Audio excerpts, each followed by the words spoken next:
তা সরকারি ইউনুসের ক্ষমতা থাকলে বলুক না, এক্সপোর্ট ইম্পোর্টের লাইসেন্স গুলো উইথড্র করুক না।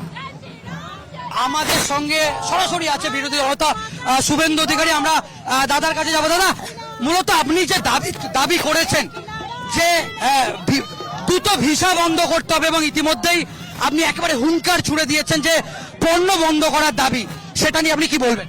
যৌক্তিকতা আছে, ওরাই তো বলছে ভারতে বয়কট করো। তা সরকারি ইউনুসের ক্ষমতা থাকলে বলুক না, এক্সপোর্ট ইম্পোর্টের লাইসেন্স গুলো উইথড্র করুক না। ওই কে এক রিজভি আছে, মোল্লা রিজভি, ও তার বউর শাড়ি পুড়াচ্ছে। ওর বউর মনে হয় একটাই শাড়ি আছে। ওর যে হৃদয়ের রিংটা আছে, ওই রিংটা তো কলকাতা থেকে বসিয়ে নিয়ে গেছে। ওই রিংটা বের করে দিক না, আমরা এদের সোজা করে ছাড়বো। ভারত ওই রকম একটা পুটকে আমাদের এখানকার একটা জেলার মতো দেশ, আমরা ওদের উপর নির্ভরশীল নই। আমরা যেটা দেখলাম যে ধর্মতলাতেও একটা ব্যাপক সাড়া দেখা গেল এবং আজকেও দেখলাম যে একেবারে সনাতনী সমাজ, হিন্দুরা তাকত দেখাচ্ছে, হিন্দু শক্তি দেখাচ্ছে, সংঘ শক্তি দেখাচ্ছে। আমরা দেখছি যে আমাদের হিন্দুদের কাছে গর্বের দিন। বিতর্কিত ধাঁচা কর সেবকরা গুঁড়িয়ে দিয়েছিল। আজকে কলকাতার দুজন শহীদ হয়েছিলেন, রাম কোটারি, শরৎ কোটারি। আমরা এই প্রথম কর সেবককে প্রণাম করছি।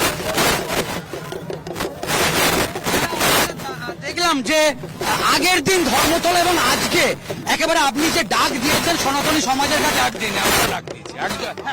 যে একজনকে শুরু করতে হয়।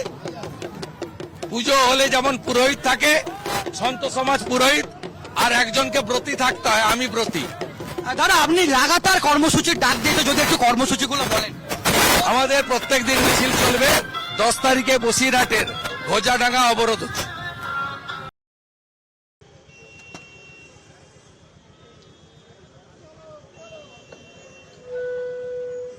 সামনের দিকে যে সকল সনাতনী বন্ধুরা দাঁড়িয়ে আছেন, সকলকে অনুরোধ করছি পেছনের দিকে চলে আসার জন্য। আর কয়েক মিনিটের মধ্যেই পশ্চিমবঙ্গের মাননীয় বিরোধী দলের নেতা শ্রী শুভেন্দু অধিকারী মহোদয় আমাদের মাঝে উপস্থিত হবেন আজকের এই কর্মসূচিতে অংশগ্রহণ করতে। তাই আপনাদের সকলকে অনুরোধ, আপনারা পেছনের দিকে চলে আসুন এবং সারিবদ্ধভাবে আজকের এই প্রতিবাদ পদযাত্রায় পা মেলানোর জন্য প্রস্তুত হন।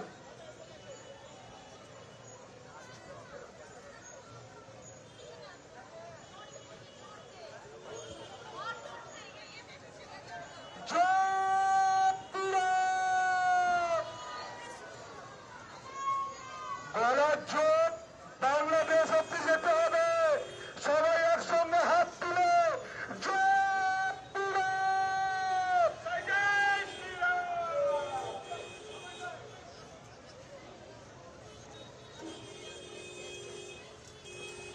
প্রত্যেক সনাতনী ভাইদের অনুরোধ করা হচ্ছে, আপনারা সামনের দিকে চলে আসুন, সারিবদ্ধভাবে দাঁড়িয়ে পড়ুন। আস্তে আস্তে জাতীয়তাবাদী সনাতনী ভাইদের কাছে অনুরোধ, আপনারা আস্তে আস্তে সামনের দিকে এগিয়ে আসুন।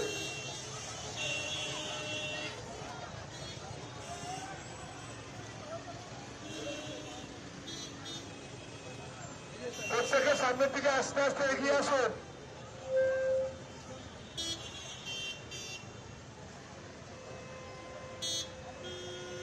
নেমেছে আমরা দেখতে পাচ্ছি যে সজল ঘোষ তাকে দেখতে পাচ্ছি এবং অর্জুন সিং, আমরা অর্জুন দাকে দেখতে পাচ্ছি। আমরা সরাসরি সেই ছবি এই মুহূর্তে রাস্তায় নেমেছে। আমরা সেই ছবি একেবারে সরাসরি সেই ছবি তুলে ধরছি যে কত সম্প্রদায়ের মানুষ একেবারে খোল কর্তা নেমেছে। আমরা দেখতে পাচ্ছি যে সজল ঘোষ তাকে দেখতে পাচ্ছি এবং অর্জুন সিং, আমরা অর্জুন দাকে দেখতে পাচ্ছি। আমরা সরাসরি সেই ছবি দেখাচ্ছি। আমরা সরকারি ইউনুসের ক্ষমতা থাকলে বলুক না, এক্সপোর্ট ইম্পোর্টের লাইসেন্স গুলো উইথড্র করুক না। আমাদের সঙ্গে সরাসরি আছে বিরোধী দলনেতা শুভেন্দু অধিকারী। আমরা দাদার কাছে যাবো। দাদা, মূলত আপনি যে দাবি করেছেন যে দ্রুত ভিসা বন্ধ করতে হবে এবং ইতিমধ্যেই আপনি একেবারে হুঙ্কার ছুড়ে দিয়েছেন যে পণ্য বন্ধ করার দাবি, সেটা নিয়ে আপনি কি বলবেন? যৌক্তিকতা আছে। ওরাই তো বলছে ভারতে বয়কট করো। তা সরকারি ইউনুসের ক্ষমতা থাকলে বলুক না, এক্সপোর্ট ইম্পোর্টের লাইসেন্স গুলো উইথড্র করুক না। ওই কে এক রিজভি আছে, মোল্লা রিজভি, ও তার বউর শাড়ি পুড়াচ্ছে। ওর বউর মনে হয় একটাই শাড়ি আছে। ওর যে হৃদয়ের রিংটা আছে, ওই রিংটা তো কলকাতা থেকে বসিয়ে নিয়ে গেছে। ওই রিংটা বের করে দিক না, আমরা এদের সোজা করে ছাড়বো।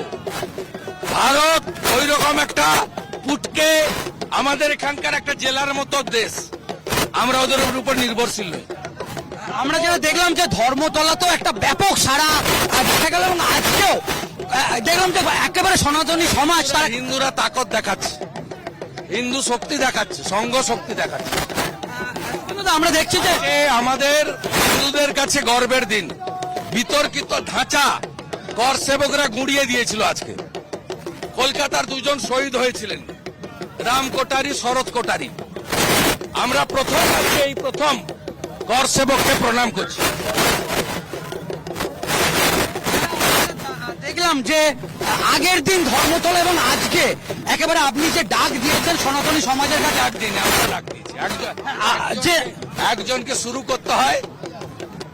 পুজো হলে যেমন পুরোহিত থাকে, সন্ত সমাজ পুরোহিত, আর একজনকে ব্রতী থাকতে হয়। আমি ব্রতী। দাদা আপনি লাগাতার কর্মসূচির ডাক দিয়েছে, যদি একটু কর্মসূচিগুলো বলেন। আমাদের প্রত্যেক দিন মিছিল চলবে।